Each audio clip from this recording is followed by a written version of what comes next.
अब देखिए इसी क्वेश्चन को हम कर रहे हैं इसमें वेक्टर फॉर्म में। तो वेक्टर फॉर्म में क्या करेंगे, हम बनाएंगे कार्टेशियन सिस्टम बनाएंगे। ये एक्स एक्सिस, ये वाई एक्सिस और ये ओरिजिन।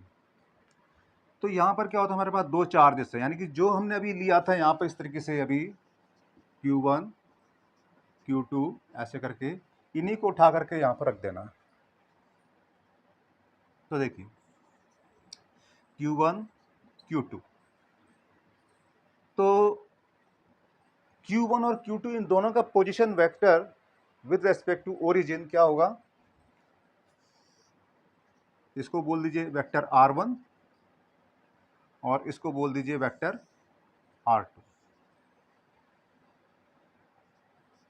ये अब इसका मतलब क्या होता है कि ये दोनों चार्जेस एक दूसरे पर फोर्स अप्लाई कर रहे हैं, और फोर्स क्या अप्लाई कर रहे हैं कि ये वाला चार्ज इस पर फोर्स लगा रहा है, यानी इस पर फोर्स लग रहा है। दोनों ही फिलहाल हमने इनिशियली दोनों को पॉजिटिव मान लिया है, तो ये फोर्स लगेगा इधर।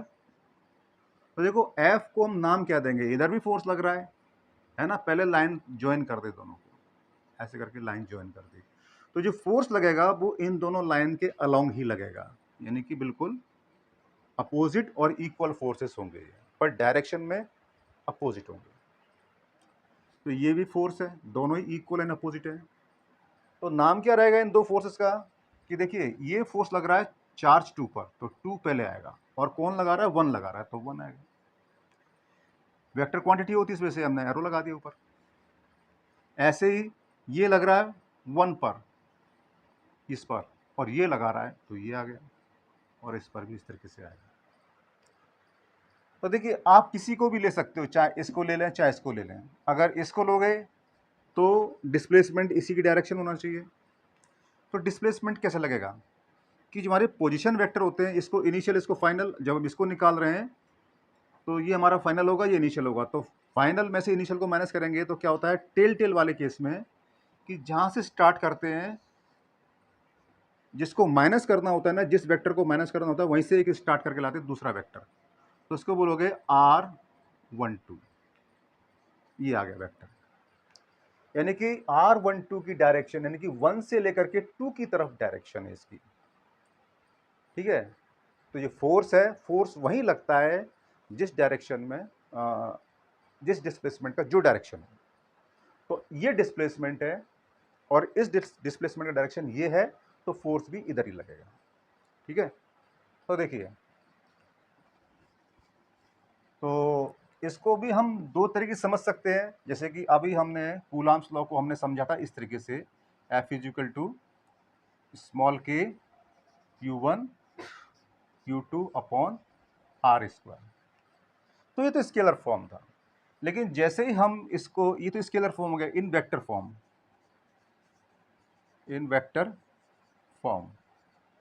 तो वेक्टर फॉर्म में क्या होगा, हम इसको F को क्या लगाएंगे, अब इसमें दो फोर्स हो गए, किसको लेना चाहते हो, तो अब हम 2 1 को लेना चाहते हैं, मान लीजिए, ठीक है। ज़्यादातर हम उधर ही को लेते हैं, इधर को भी ले सकते हैं, ऐसे कोई दिक्कत नहीं है, लेकिन चलो मैंने वो ले लिया, तो ये लगा दिया मैंने 2 1, तो यहाँ पर लग गया एरो, यानी वेक्टर बन गया। तो ये जब ये वेक्टर बना दिया तो ये साइड भी वेक्टर होनी चाहिए, k Q1 Q2 upon R square, ये हो गया। तो अभी ये स्केलर फॉर्म है। अब देखिए इसके अंदर क्या है, k, ये भी स्केलर फॉर्म, ये भी स्केलर फॉर्म, ये भी स्केलर, केवल यही है वेक्टर फॉर्म है, तो हमें यहाँ पर वेक्टर फॉर्म लाना चाहिए। तो देखिए इसके अंदर क्या था, 1 का मल्टीप्लाई, यानी कि यूनिट वेक्टर का मल्टीप्लाई करेंगे, क्योंकि वेक्टर है 1 का नहीं, यूनिट वेक्टर का। यूनिट वेक्टर का मतलब 1 ही होता है इन वेक्टर फॉर्म। तो वेक्टर तो ये है ना, इस वजह से हम क्या करेंगे, अच्छा कौन सा वेक्टर लेंगे, 1 2, यानी कि 1 2। अब देखिए स्केलर है, लेकिन वहाँ पर वेक्टर फॉर्म में दिया हुआ, तो यहाँ पर इसको हम वेक्टर फॉर्म में लेंगे, लेकिन यहाँ पर नीचे स्केलर फॉर्म है, क्योंकि डिवीजन में वेक्टर डिफाइन नहीं होता। तो यहाँ पर क्या करेंगे, इसका मॉडुलस फॉर्म लेंगे और स्क्वायर लगा देंगे।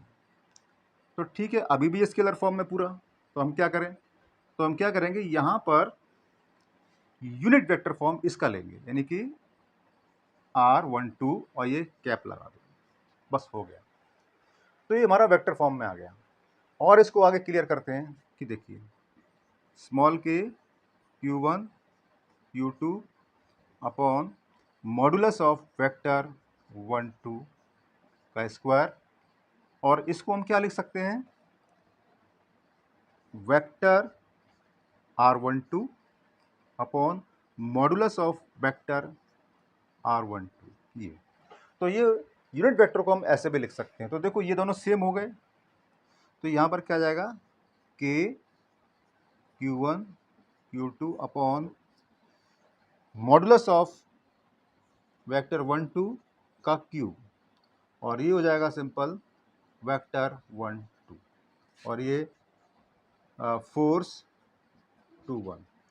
तो देखिए ये जो है कि हमारा ये स्केलर वेक्टर फॉर्म में हमारा ये कूलम्स लॉ आ जाता है। इसको चाहो तो आप सिंपल ऐसे भी लिख सकते हो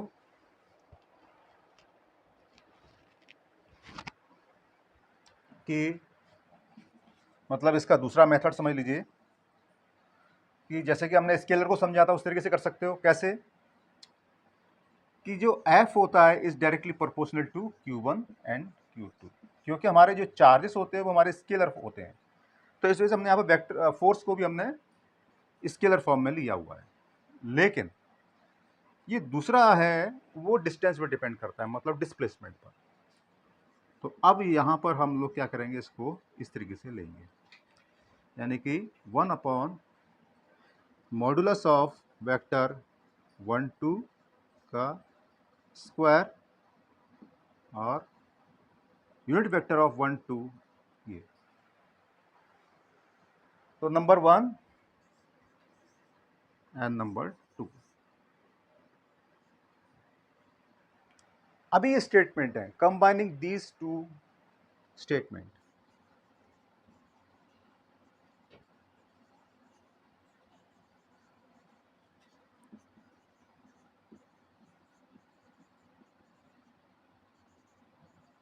स्टेटमेंट्स तो देखिए क्या लिखोगे,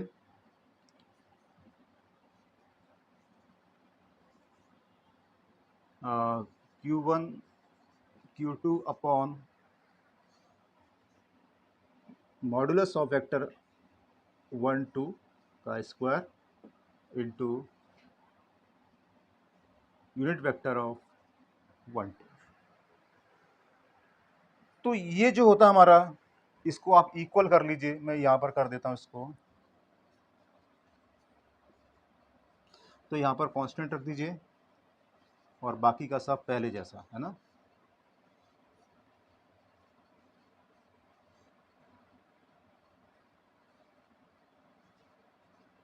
तो ये हमारा वेक्टर फॉर्म में आ जाता है। तो इस प्रकार से हमने कूलम्स लॉ को स्केलर फॉर्म और वेक्टर फॉर्म में समझ लिया।